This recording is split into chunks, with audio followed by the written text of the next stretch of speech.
What's going on, guys? Let's get a look at the double gunner grip Strider SNG. I'll just start the review off by saying this is one of my favorite knives. It comes up on bladeforums a lot. If you had to pick, you know, 3 or the top 5 of your best EDCs that you would keep in your collection, this knife always makes it in my top 3 list if I had to choose. So, I mean, it's up there with Sebenza and just another favorite of mine, the S90V Military. Just great knives. All 3 of them are just great.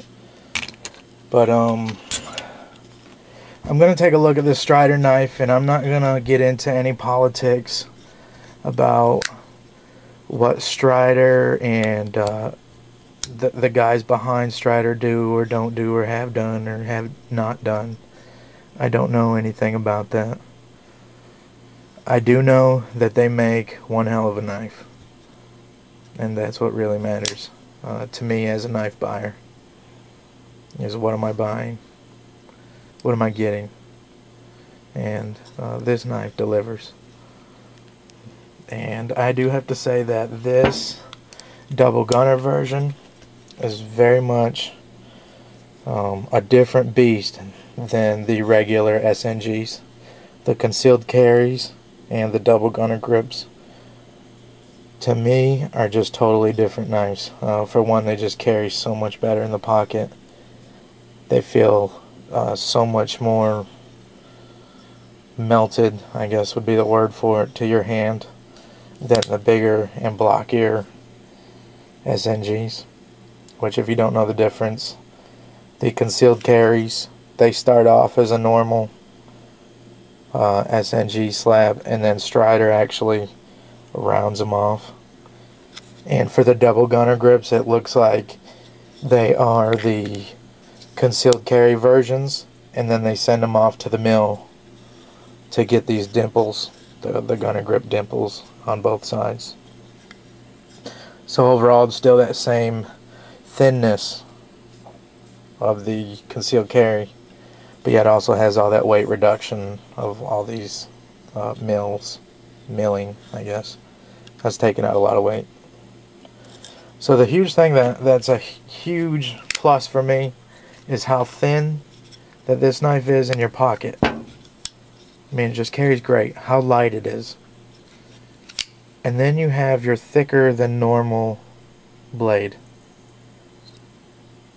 Also backed up with Strider's warranty, which I've never had to use it, but supposedly if you manage to break a knife, they will return it in stock, you know, if you haven't pimped it in any way.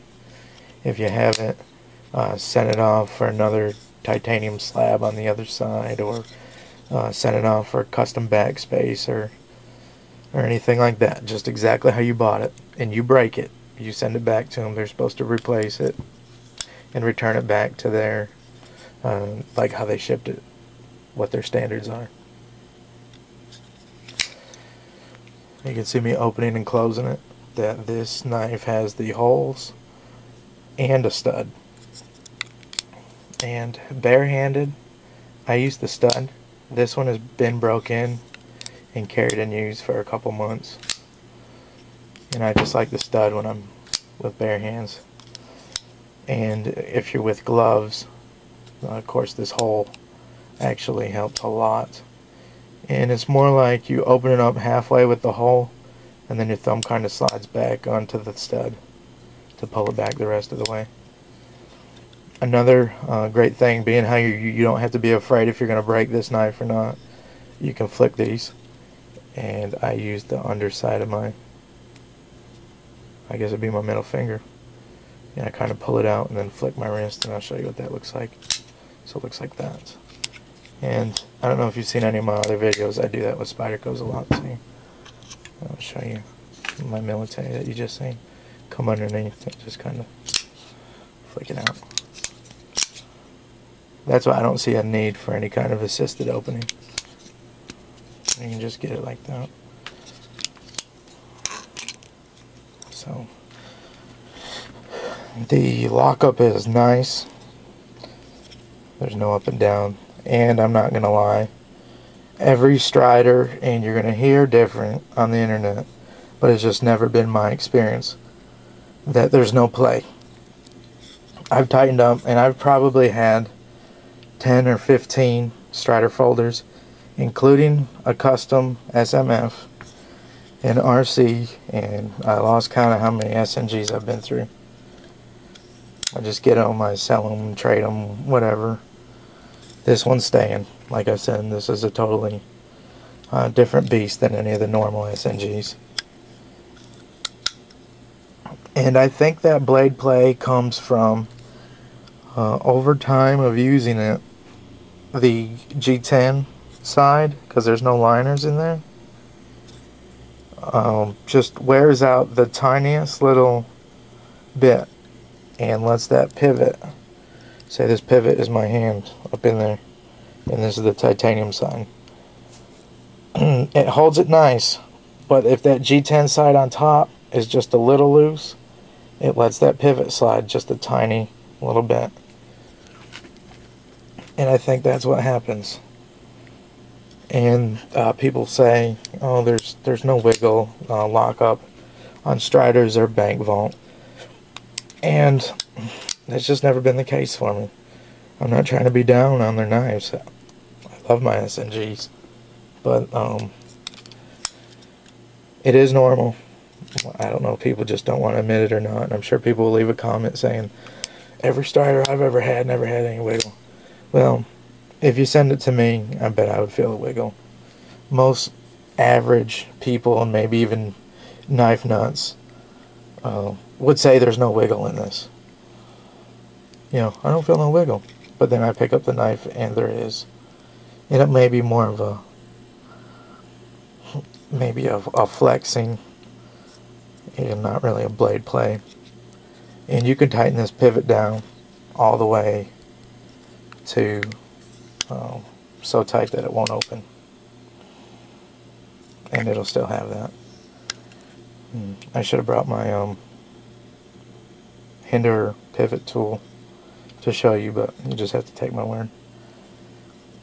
What you can see on this one too is the blade is dead centered in the scales, which is a huge deal for me.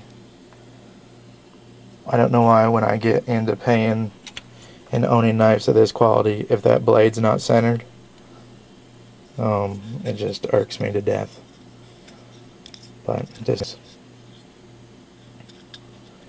And last but not least, we have the pocket clip, which is a huge piece of titanium, and it's genius for many reasons, and I really like it. One, for how much room. Let's see if I can make this make sense. Say this is your pocket. It's so thick. It leaves so much room in here to get around. Say you're wearing jogging pants or some basketball style shorts, you know, the ones with the real thick waistband. This clip will actually get up and around them, whereas this old school Sebenza clip would not. If you can see, if that makes any sense. See how much space is here? And see how much space is here? It's like Strider built this knowing that you're probably going to clip it to all different kinds of things. Maybe your army pants and stuff like that have thicker bands. Or wherever you clip this. Maybe you clip it and carry it in the waistband. Maybe you clip it around your belt. So anyways, there's a lot of room in there. And you can see, and I'm sure you've seen in other videos, if you haven't even handled this SNG, and they leave a little piece of metal that gets bent and poked in to the scale to stop it from rotating this way, no swinging. And it's really strong.